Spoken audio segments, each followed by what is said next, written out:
Good day, my name is Gisela Nazareno.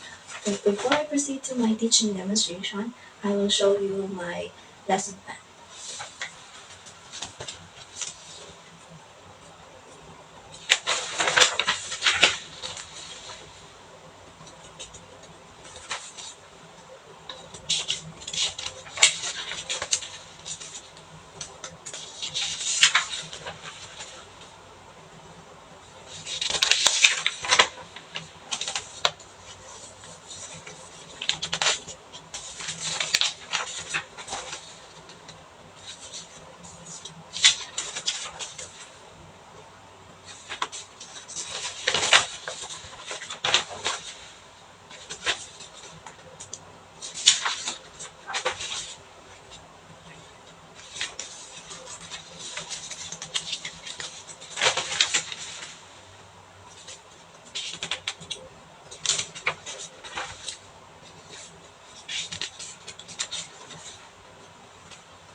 Good morning, class. I am Teacher May and I will be your English teacher. So before we proceed to our lesson today, before we start our class, please stand up and please lead the prayer, Mr. Pascual. In the name of the Father, the Son, the Holy Spirit. Amen. Okay, before you sit down in your chair, please pick up the pieces of paper and throw it in the trash bin. And please arrange your chair properly. Alright? Okay, settle down now. And please be seated quietly, class. Okay? Okay. Okay. Before we start our lesson today, I'm gonna check your attendance. And please say present if your name is called, okay? Alright. Bea Benene, present. Tarpulana, present. Tarpulano, present. Claude Pascual, present. James Reed, present. Kim Chu, present. Cian Lim, absent. Oh, absent. Gerald Anderson, present. Andrea Brillantes, present. Daniel Padilla, present. Catherine Bernardo, present. Present, okay. Everyone is present except Mr. Ziamin. Okay. That's before we proceed to our lesson. Let us first have a recap about our lesson yesterday. So, any one of you remember our lesson yesterday? Yes, Kim Chu. Yes, that's correct. Our lesson yesterday is all about literary elements. So what are those literary elements? Oh, yes, Andrea? Okay, very good. Okay, so what is the importance of this literary elements? Yes, Mr. Mr. Gerald. Alright, very good class. I really do appreciate that you really learned our lesson yesterday. Okay, so today, since you know about literature, you already know about the literary elements. Now, let's proceed to our next lesson today. Okay, I want you to group, oh no, I will group you into two, and you are gonna have an activity by group. It is a poem analysis, and you are gonna analyze this poem by group and answer the questions that I will be given to you. Okay, please start the counting here. 1, 2, 1, 2, 1, 2, 1, 2. Okay, all the group one, please gather here, and the group two here. Okay. So, what we have here is a poem titled Aurora, Invictus by William Ernest Henley on 1875. So, what are you going to do with this poem? Yeah, you're going to analyze it, and yes, you're gonna read all of this. You're going to analyze all of this, and you're gonna answer all of this. These two questions by group. Okay, can you read the first question, group one?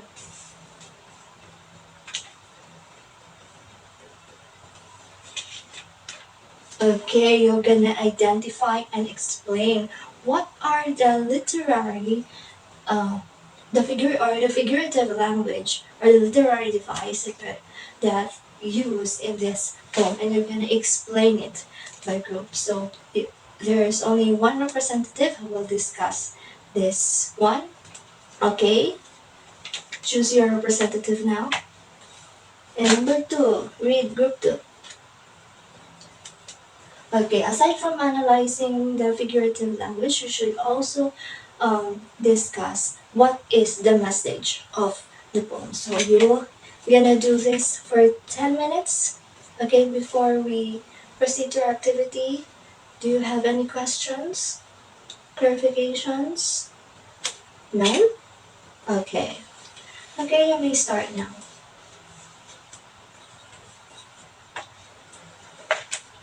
Okay, time is up. Okay, are you ready? Okay, I guess everyone is ready for the discussion today. So let's proceed. Well, let's start to our first group, group one. Choose your representative. Okay, Mr.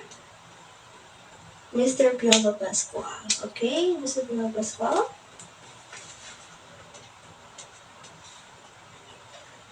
Okay, very good. Good job, class. Let us give 10 claps for group one.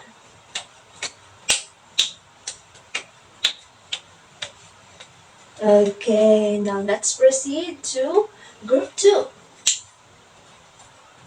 Yes. Okay. Who's your representative, group two? Bea Benene. Okay.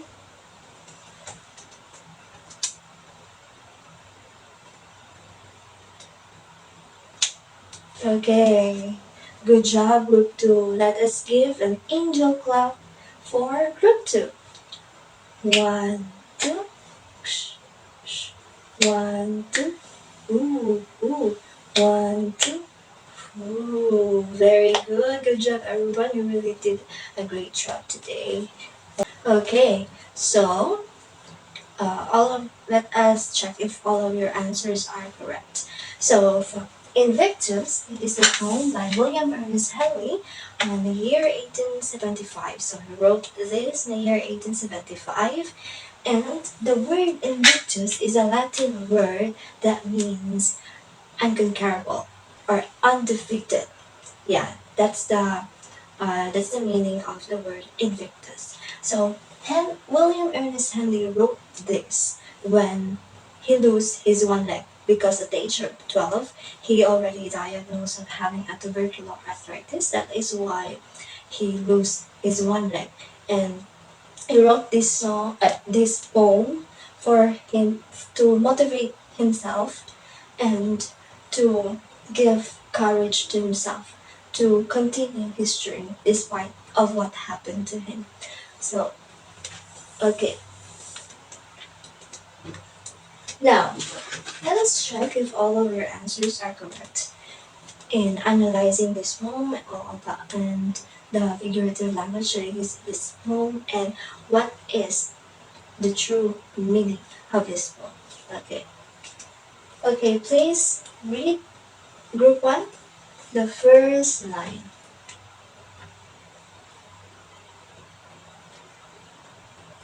Second line. Second line. Okay. So, group one said that this light out of the night that covers me. this is this line used a personification, or what we call as a literary device that's called personification. So why is it group one again? Why is it personification? Yes, correct. Because okay, personification is a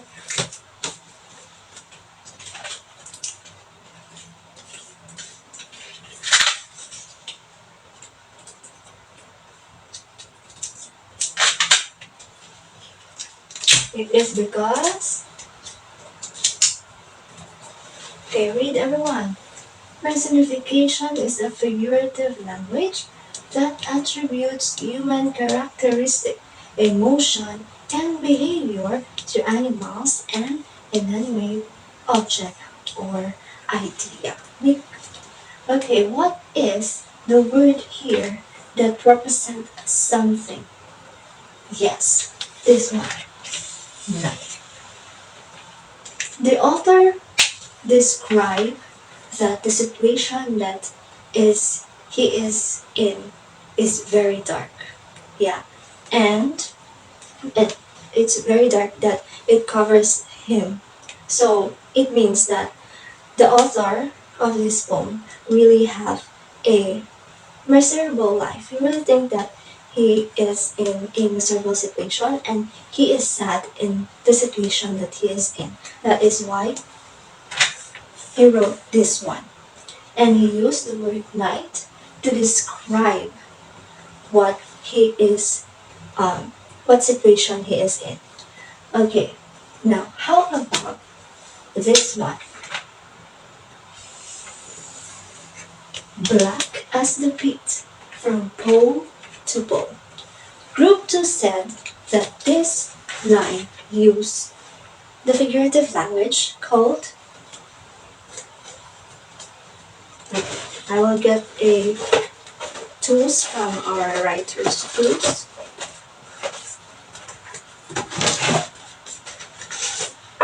Simile, yeah. Group 2 is also correct.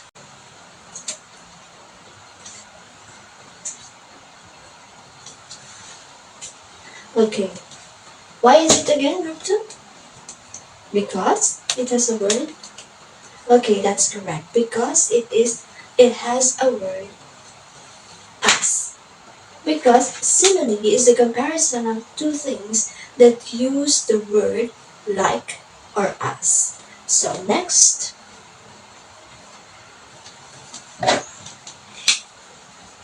Okay. I think whatever gods may be, for my unconquerable soul. Group 1 said that these two lines here use the figurative language called irony. Okay, so why is it again group 1? Because the author is sarcastic. Yeah. Okay, that's correct. Because the author in this poem wasn't really happy of what happened to him. Because he lost one leg. So he wasn't he wasn't thankful to God for what happened to him. That is why he is being sarcastic when he said, I think whatever God's may be for my unconquerable soul. So in these two lines, the author used irony.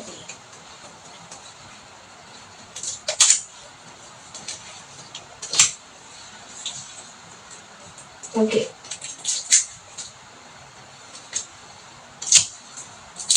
Next. Okay, group 1. Please read this.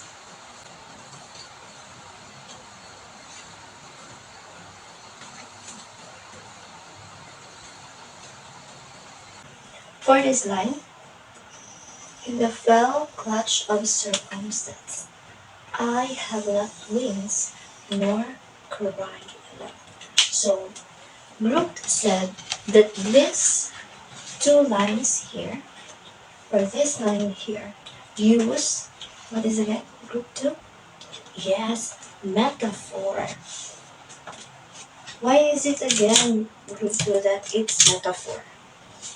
Because, yes, that's correct. Because a metaphor is a literary device that used to imply a comparison between ideas, things, or people. So it is because the author of the poem describes that he is being clutched by the circumstance, which is it is impossible to happen right. That you can catch the circumstances and you clutch the circumstances? No. That is why he uses a metaphor to describe the feeling, the feeling or the situation that he is in. But despite of that situation, he said there that I have not winced nor cried aloud, despite of the situation that he is in, the miserable life that he experienced, he continued to fight. He did not wince and cried aloud. And yeah, aloud. So how about this? I think nobody noticed this. Read this one. Look one.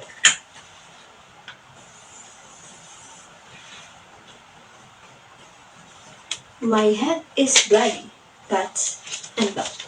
So what do you think is the figurative language used in this line? My head is bloody, but and about. It is? Yes, I hear it, someone. Yes, hyperbole, because it was too exaggerated. My head is bloody. This line used exaggerated words to describe something. And hyperbole is a figure of speech that uses exaggerated comparisons by using words, exaggerated words, to describe something. Okay.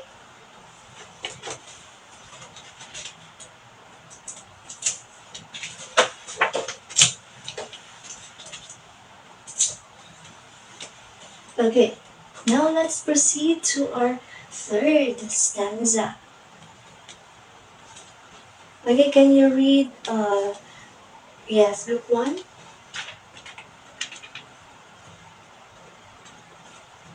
Okay. Beyond the space of wrath and tears, the author describes here the place or the situation that he is in, that it is a place of wrath and tears, looms by the horror of the shade. So the author described the place, wrath, and tears. So it has a deeper meaning of, of this kind of line. And this line uses the figurative language called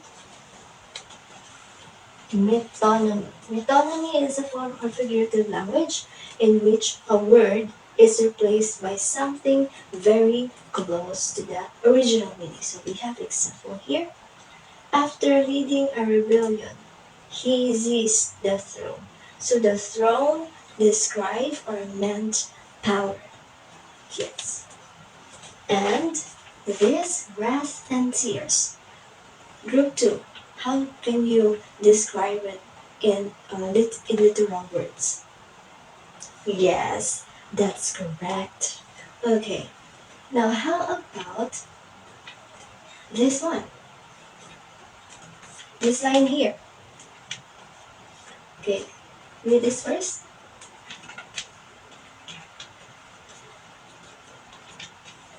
So what have you noticed? Yes, you're right. Yes, there is a repetition of sound. Okay, so if it is if there is a repetition of sound, it is called what? Yeah, correct, correct. Alliteration. So when there is a repetition of sounds, especially consonant sounds, which is the word finds and fine, or seashell, cells by the seashore. Peter Piper pecked a peck of a pickled pepper. So that line or that kind of phrase used the figurative language called alliteration. Okay, good job, class. Okay,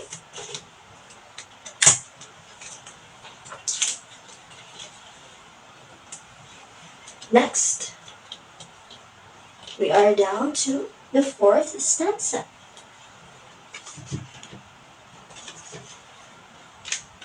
Matters that.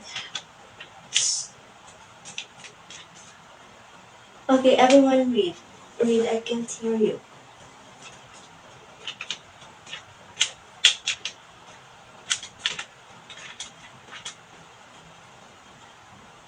Okay, so group 2 said that this one uses a figurative language called, yes, metaphor. It matters at how straight the gate. Why? Yes, because yes, that's right, group 2. Now, how about this one? How charged with punishments the screw? Hmm? What figurative language used in this line? Yes, correct. It's allusions because it uses references from the Bible. Because the Bible, uh, in the words in the Bible, um, the religious people believe that when you've done something bad, there is a punishment. So there is a consequence, and it was written in the Bible. So the author uh, get that get this uh, line. The reference of this line is from the Bible. And this to here. Okay. It is because allusion is a figure of speech that references a famous person or place, event, or literary text or work. Like this one, like what the author wrote in the book. So we have also example here. Chocolate cake is my Achilles heel. So Achilles is a Greek god, and Achilles, and it was believed that Achilles' heel here, is Achilles' weakness. So it meant that the chocolate, or the person who said this, that chocolate cake is his weakness, his or her weakness. Okay, now let's proceed to the last one. So we're now the last two lines of this one. Okay, everyone read.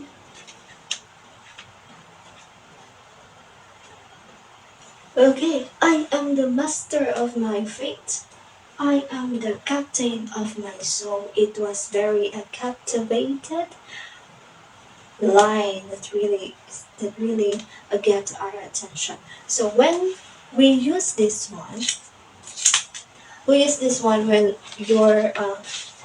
you're writing an essay. Okay, yeah, I myself also use this figurative language when uh, I wrote essay, poem, or stories because it really gets the reader's attention. So, what is this figurative language? It is an epigram. So, we call this epigram. Epigram is a brief, pointed saying. So, it's just a brief saying that really that saying frequently introducing arithmetical ideas which excite, surprise, and arrest attention. So we have here example of from Mother Teresa. Live simply so that others may simply live. So these are the figurative language that is used in this poem. So what else? I believe there are still more figurative language that you know, this aside from this figurative language in this poem. Mm-mm. Yes, we have onomatopoeia, correct? Yes, what is onomatopoeia? Oh yeah, good. Yeah, that's right. Okay, give me example of onomatopoeia. Yes, correct. Okay, give me one more. Okay, so another one. Yes, we have idiom. So what is idiom? Okay, very good. Yes, that's correct. So we have also, and we're just gonna put it here, oxymoron. We have idiom.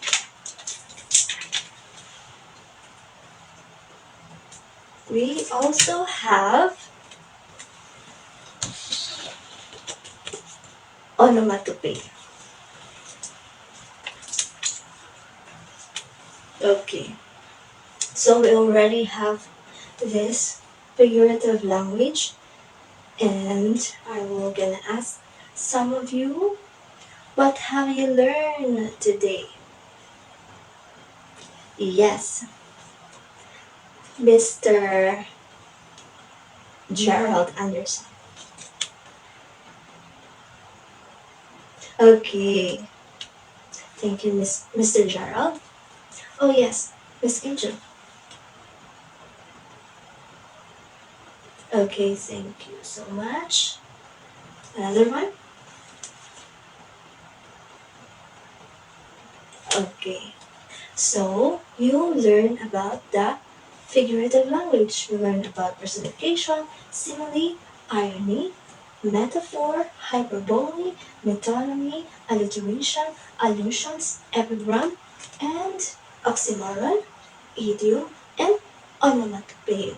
So, how important it is as an author, how important it is to how important the literary devices in expressing an author's opinions, feelings, and emotions. Yes, yes, Mr. Piolo Pascual. Okay, Miss Shaina. Okay. Oh, Vice Ganda, yes. You're late, Vice Ganda. Okay, okay. Okay, thank you so much, class. Thank you so much for your participation. You really did a very good job today. So, since you already know all of this, get one for sheet of paper. Let's have a quiz. Put your name at the top of it and your reading section and take us also. Okay, and number it 1 to 10.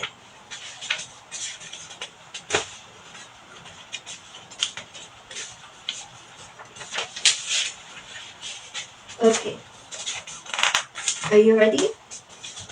Number it from 1 to 10. Okay, okay, here's an instruction. Identify the literary devices used in the given sentences. So I will read these sentences and you're gonna write down the literary devices that is used in the sentence. Okay, number 1. My mom has a heart of gold. My mom has a heart of gold. Number 2. I felt like the food kept calling me. Number 3. Peter Piper packed a pack of pickled peppers. Number 4. The pen is mightier than the sword. Number 5. You were brave as a lion. Number six, a marriage counselor files for divorce. Number 7, I'm Juliet to your Romeo. Number 8, there are no games without pain. Number 9, the police stations gets robbed. Number 10, I'm so hungry I could eat a horse. Okay, I'm sorry, but it's 1 to 15. I'm sorry, guys. Sorry, class. Okay, 11, there was a loud thud at the floor. Number 12, my sister and I had a friendly fight. Okay, number 13, it's a piece of cake. Number 14, the boy buzzed around as busy as a bee. Number 15, last number, money is the only friend that I can count on. Okay, exchange your paper.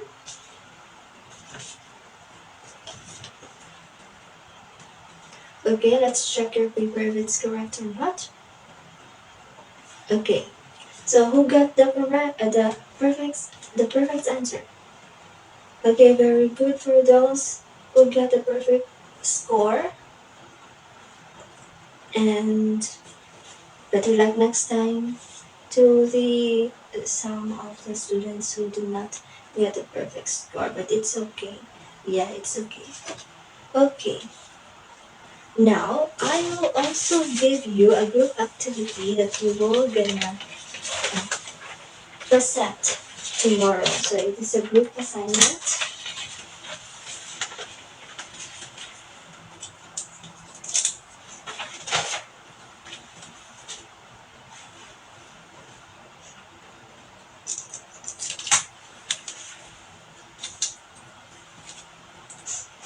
It is a group assignment.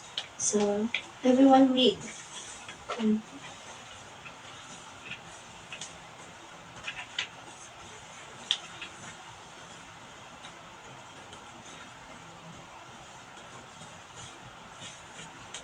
Okay, so what you're going to do is you are gonna compose a poem.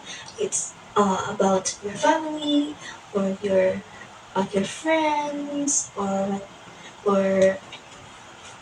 or about um, yeah, you can convey your emotions with the poem about love and etc.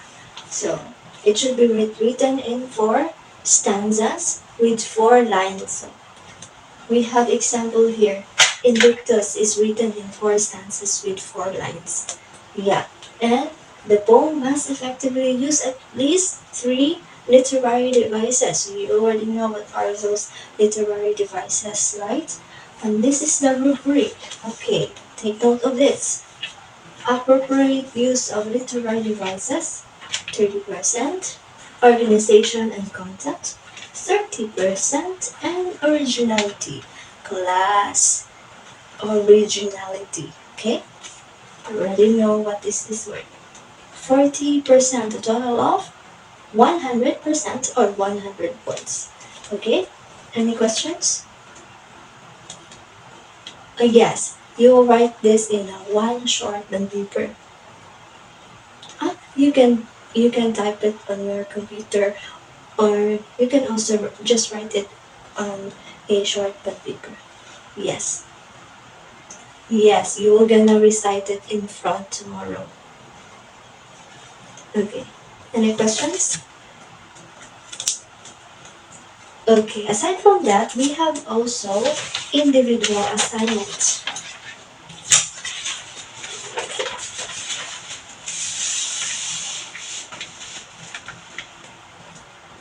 So it is a research. So research this so that you will have idea about our next lesson. So in one half sheet of paper, one half, yes, one half sheet of paper. Research the following, not one fourth, not one whole, one half. Okay? 1. Literature themes. 2. Genres of literature. Okay? Okay. Okay. Thank you so much, everyone. And that's the end of our class today. Thank you so much for your participation. And I hope you learned a lot today. And good luck to your homemaking. Yeah, homemaking. Okay? Any questions again? Okay, none.